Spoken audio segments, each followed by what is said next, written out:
Amazon പാക്കേജിൽ നിന്നും ജീവനുള്ള മൂർഖൻ പാമ്പിനെ കിട്ടിയെന്ന പരാതിയുമായി ദമ്പതികൾ.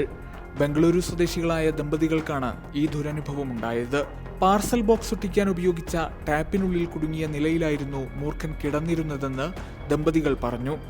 ഞങ്ങൾ 2 ദിവസം മുൻപ് ഒരു എക്സ്ബോക്സ് കൺട്രോളർ ഓർഡർ ചെയ്തു. എന്നാൽ പാക്കേജിൽ നിന്നും ലഭിച്ചത് ജീവനുള്ള പാമ്പിനെയായിരുന്നു. ഡെലിവറി ബോയ് നേരിട്ട് തന്നെയാണ് പാഴ്സൽ കൈമാറിയത്. സംഭവത്തിന്റെ മുഴുവൻ ദൃശ്യങ്ങളും ക്യാമറയിൽ പകർത്തിയിട്ടുണ്ട്. ഇക്കാര്യത്തിന് ദൃക്സാക്ഷികളുണ്ടെന്നും ഇരുവരും വെളിപ്പെടുത്തി. അതേസമയം ഉപഭോക്താവിനുണ്ടായ ദുരനുഭവത്തിൽ ഖേദപ്രകടനവുമായി ആമസോൺ രംഗത്തെത്തി. ആമസോൺ അധികൃതർ ദമ്പതികളുമായി ബന്ധപ്പെടുമെന്ന് ആമസോൺ എക്സിലൂടെ അറിയിച്ചിട്ടുണ്ട്.